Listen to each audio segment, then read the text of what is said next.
questions, we'll open the floor up. Excuse me. I guess the first question is, can you just walk us through what happened? Sure. I'm a science teacher in Buffalo Public Schools. I was on my way to Buffalo State for a training, and I noticed a car driving erratically on the 198, and her mirror clipped the edge of my car. So I initially followed her in frustration and anger that she didn't pull over, and I quickly realized that she was driving erratically, couldn't stay in one lane, and I followed her onto the 190, and at that time when she merged into traffic, I tried to sort of block her car from the traffic behind because she was crossing all the lanes and had struck the barrier on both sides. I called 911. I was telling them the location where her vehicle was so that they could respond and try to assist. And eventually when her car came to a stop kind of across from LaSalle Park on the 190, she came against the Jersey barrier in the center median. I put my car in park in front of hers and jumped out. I was worried because her car was still in drive that she might start driving again into me, so I kind of ran out into traffic to get around. Thankfully her window was open because the doors were locked. I was able to reach in, put her car in neutral, and at that time I thought she had just passed out. I was trying to wake her. She had a badge with her name, and I was trying to use that personal effect to try to wake her up and assess what was happening and what kind of medical emergency she was going through. So I've been trained in CPR and first aid because I've been a coach previously in Buffalo Public Schools as a varsity coach, and so I tried to feel for a pulse, and I joked with my students. I felt like her both wrists, I felt her neck, and I was on the phone with 911 at the time, and they suggested trying to feel where her Adam's apple would be. And when I couldn't find a pulse in any of those locations, I knew that the only way to properly do CPR was to get her on a flat surface. So I tried to remove her from the vehicle. I pulled her out from the vehicle, and then I started CPR on her.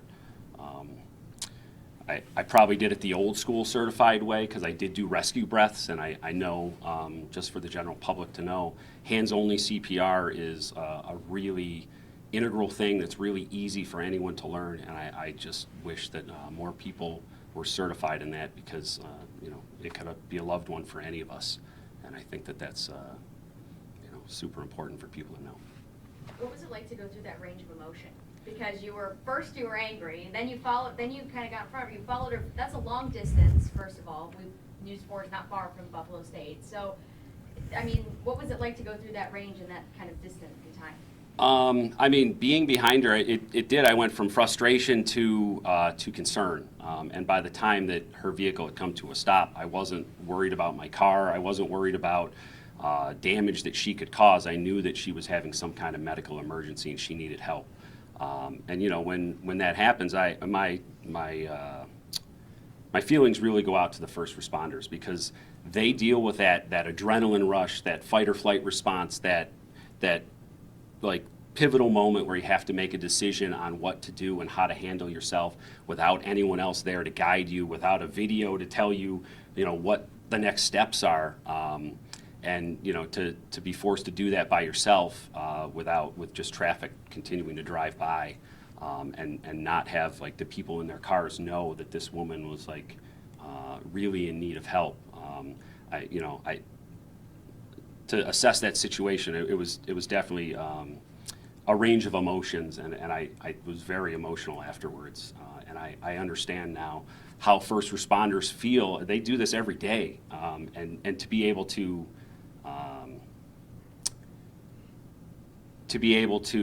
just go back to the next call and to be able to handle everyone with that same level of respect and dignity, like I said, it takes a real hero to do that, and these guys really did a tremendous job when they showed up to assist.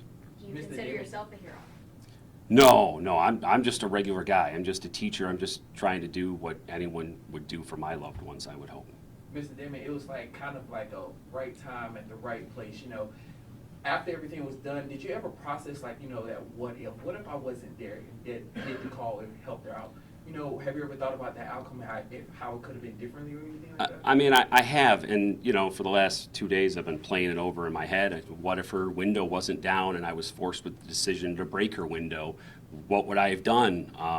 What would have happened if no one was to see her swerving and they just, you know, assumed, I don't know, she had someone assumed she was injured in an accident and was afraid to move her. And I saw her car hit the barrier at a very low speed, so I knew that it was safe to pull her out without risking like a spinal cord injury or something like that. It goes over and over in my head that there was a reason that I was there that day.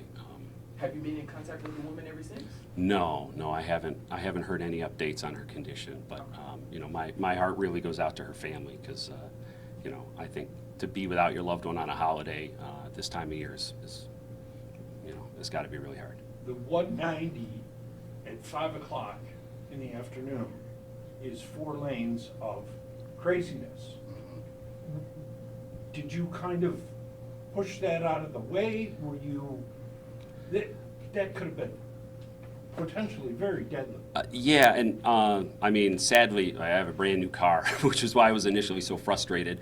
But my car was out even further than her vehicle into the lane of traffic, and her car was blocking the left-hand lane, and my car was in front of hers. So when I pulled her out of the vehicle, you know, there was nothing to stop traffic between traffic and her vehicle from striking us, except that the people that were behind us had noticed what was happening and I think saw me pull her out. But you know, that part was kind of a blur. I wasn't really paying attention to traffic or anything. I was looking for sirens or lights and just trying to do my best to keep her going until the pros showed up. And like I said, I'm sure my CPR technique could use some refreshing, even though I'm still certified and it is new. Because, you know, like watching the first responders go to work and their technique, you know, you could tell that they're really trained, and I think they did a fantastic job. Where did you render CPR? Was it on the side of the road? Like, where did you pulled her out and then where Yeah, we were like right on the shoulder of the 190, just, I mean, in the left-hand lane. Wow. Yeah. So being in the education system, what are you going to take from this experience and give to your students and the school after? I mean, I have a real open communication in my classroom, so, you know, yesterday I took 10 minutes to talk to each class about what had happened. Honestly, it helped me decompress and helped me process what was happening.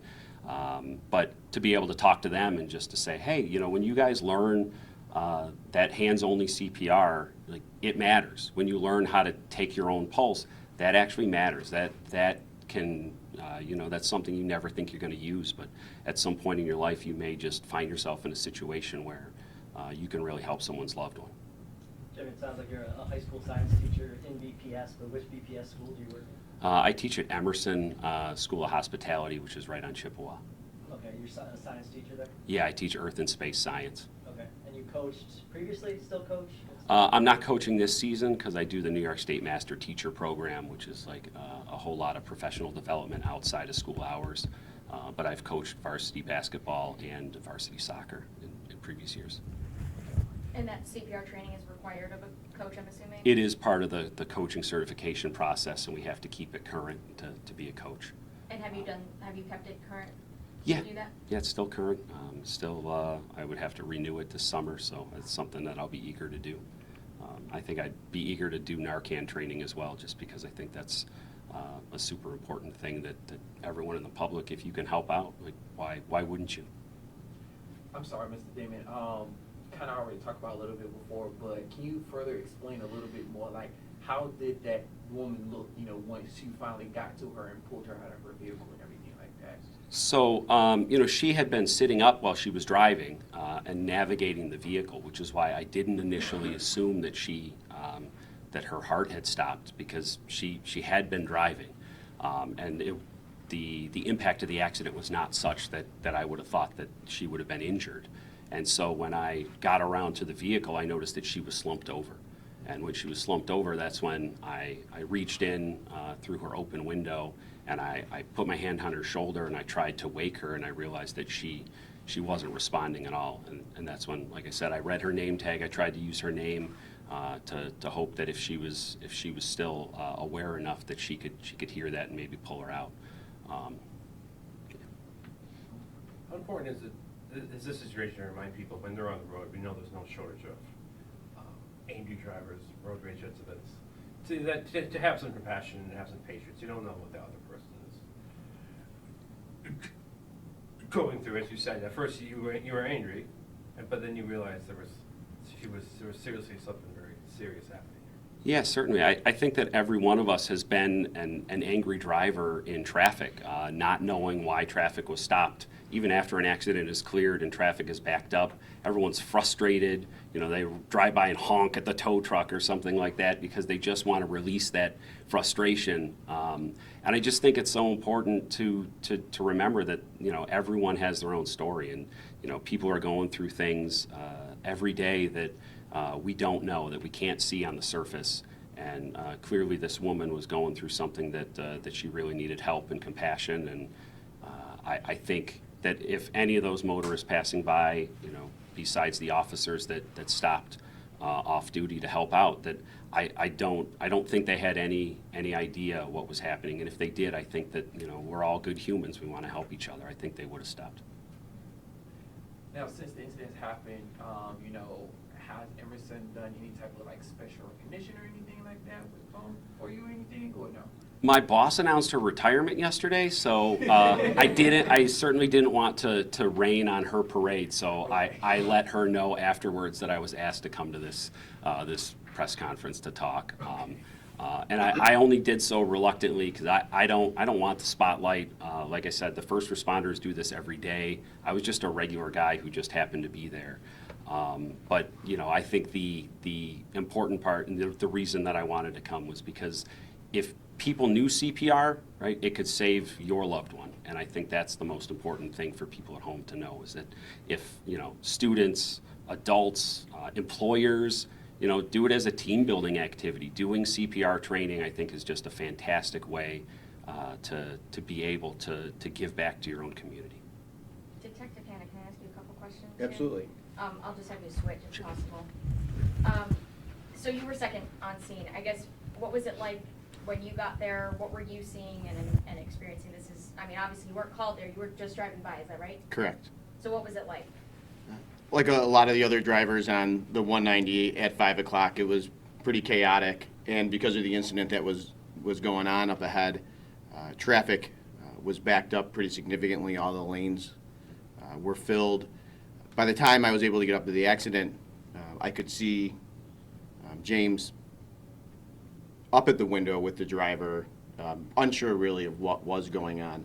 So my first reaction was to get over in a safe manner. Unfortunately, I was only able to pull in front of their cars because it comes up on you pretty quick. And then I went back to him. As soon as I arrived back, I realized that we were facing some form of a medical emergency. And then I think that's when your training kicks in. And, I mean, is it fair to say that by him rendering CPR, it saved her life? Absolutely. Every second counts, right? So any kind of, I have the benefit of doing a lot of training and a lot of instructing, and one of the things I try to share with people is just do the next right thing. It's something that can guide you in a positive direction. If you put one right thing to another right thing, to another right thing, eventually you're going to lead to some form of success. And that's what he was doing. To be able to get her out of the car, realize that, hey, CPR is only effective if we're on a firm surface, to get any kind of compressions going, to establish air getting back into her body, to get the blood pumping through her body. That's what we're trying to achieve. Whether you're doing it 100% the right way or not, that's happening the moment that he does that. And if he wouldn't have been out and engaging in that, I don't think we'd have the same outcome, for sure. How long have you been in the Sheriff's Department? I'm starting my 16th year. In your 16 years, have you seen something like this before? This seems a bit rare to happen. You know, I think we hear stories, we've heard a lot of stories recently about individuals. There was an incident at the Bills game last year where individuals were the first, civilian individuals were the first ones to render care, and then followed up by law enforcement coming and providing that additional care. I have, just thinking over my career, as far as like being on the through like that, probably not, but just a couple of weeks ago, we had someone struck at the Bills game, and civilians were the first ones on the scene in that incident. Before I got there, they had already established stabilizing her head and doing an evaluation. So I think we see regular people being thrust into those situations pretty regularly, yeah. Question, Absolutely. to take the panel, with an incident like this happening, you know, drugs were involved, someone was overdosing, does that like raise any type of concern, or do you see anything that's like alarming about like an issue with drugs within Buffalo or anything like that, or like around the area or anything or no? Well, anybody that pays attention to the news or lives certainly in Western New York knows that we're in the midst of an epidemic, right, involving opiates. And James has talked about Narcan, the importance of carrying Narcan. We hear our public officials, we hear the sheriff talk about that on a regular basis, about the importance of that. And the reality is, you know what, maybe 5-10 years ago, that wouldn't even be a consideration at an accident scene. It wouldn't have came to your mind, but I think it's the reality of where we are now. Part of our initial medical intervention is, you know, we're opening airways, we're checking for trauma, we're stopping bleeding, and we're getting Narcan administered. Was this woman a 20-year-old, a 60-year-old? Without revealing too much, can you kind of narrow down her age range? She was younger. I would say that she was in late 20s, 30s. Pretty sad.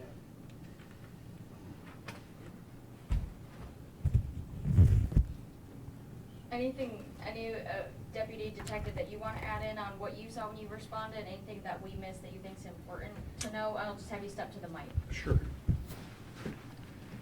I mean, I think you guys covered most of it. I think really the important thing to recognize are, you know, Jim's actions and his response to the situation. And I think, you know, he should be commended more so than us, right? I mean, this is what we do every day. This is our job. This is what we have training for. We signed up for this. You know, an everyday citizen driving by doesn't necessarily do that. And I think we see more and more these days the inclination for you know, persons in a scenario, they want to pull their phone out and they want to start videotaping as opposed to intervening in some type of positive manner. So I think, you know, the swift actions of Jim here really are what saved the day. What would you say to people, because obviously this story, I mean, pulling over on the left shoulder, that's a narrow shoulder on any highway, it's not the right shoulder. So how would you encourage people to, you know, not just film on their phone, but to do what he did in a safe manner, because that's also important too. You don't want to cause another accident by trying to be, you know, play hero or anything. Not that he was playing hero, but. Sure, absolutely. And I think, you know, it's always about making sure that you're going to be safe, right? And that's one of the first things that we make sure in law enforcement. Whenever we respond, we want to make sure that we're safe, because if we're not safe and, you know, we become injured, then, you know, we're complicating the situation as opposed to resolving the situation. So yeah, obviously that's something that, you know, we would encourage people, if they did decide to intervene, is to make sure that they're doing so in a safe manner, and you know, obviously calling 911 and making sure that first responders are responding as well. Approximately how long did everything play out? From my perspective, I was myself tied up in traffic. There was a state trooper unit that was trying to navigate through traffic with lights and sirens on his way to the scene. I was in traffic in my unmarked car. I threw on my lights and sirens to kind of help him move traffic and get through. We were not far from the scene, you know, as he was coming through. I followed up behind him just to kind of see what, you know, he might need assistance, and that's when, you know, we kind of come across I come across the scenario and you know, observe, you know, what was going on, and, you know, did my part to help out. Okay. James, how long did this play out? I started following her shortly after 4:30, and probably by the time the ambulance drove away, it was like 4:55 or so. So, you know, she was driving very slowly down the highway, so it took maybe 6 or 7 minutes that I was on the phone with 911 almost the entire time. But I had to call them back to say that, when I recognized that she was having much more than just like a health crisis, that she was in fact not conscious and not breathing. Where on the 198 did you first encounter the vehicle? Right by the tennis courts or the Statue of David. Okay. You said she hit the wall multiple times. You know how many times she might hit the wall in median or anything like that? On the 190, as I was calling 911, I might have witnessed her 6 or 7 times. And yeah, and on both sides. So you were on the 198 and the 190? Yes. Okay. So, which is why my initial response was not to check for a pulse when she pulled over. I was thinking, because she was coherent enough to navigate from the 198 to the 190, but wasn't coherent enough to keep the right of way or keep the road in the right lane. I think something just to highlight that everybody has spoken on a little bit is the importance of the team effort here. It really did take an entire team. It's not only Jim and the actions that he took, but he's on the phone with a dispatcher that's trying to walk through the steps of CPR, taking that call, getting other emergency services there. The state police are trying to navigate the accident as well so that they can divert traffic. The other citizens that are on the 190 that are trying to slow down and move over and allowing each other to merge into lanes. Buffalo Fire Department that's trying to come up the other side of the 190 now has to navigate this busy roadway over the top of a barrier to continue care. For Deputy Hoffman and for Detective Zamorik, for them to come up and apply additional medical intervention with establishing the airway. The trooper is the one that he was able to bring the Narcan with him up from his car, because we are all now up in the scenes and we have the busy traffic. The ambulance crews that have to get there. There's really so many different things in a situation like that have to work together properly in order to just like love on one person on the side of the road. And I think that's important. To drive up to that scene, being able to look back on that, and you have this man by himself with hundreds of cars going by, with a car crashed into the side of the wall, dragging and pulling and struggling to get a woman out of the car who had just struck his car. I mean, it's something that should really, I think, it really encourage people that there's things that we can do, just do something. And what he did was awesome. Do you guys have like body cam footage you guys can share, anything like that to show like real time or anything, or no? We were all in plain clothes at the time, so we Okay. didn't have body cam on. Not to sound like someone in the younger generation like my students, but while I was on 911 following her, I was videoing her vehicle. So I have multiple minutes of footage of her vehicle up to the crash. I am safe to say I think we'll all want that. Yes.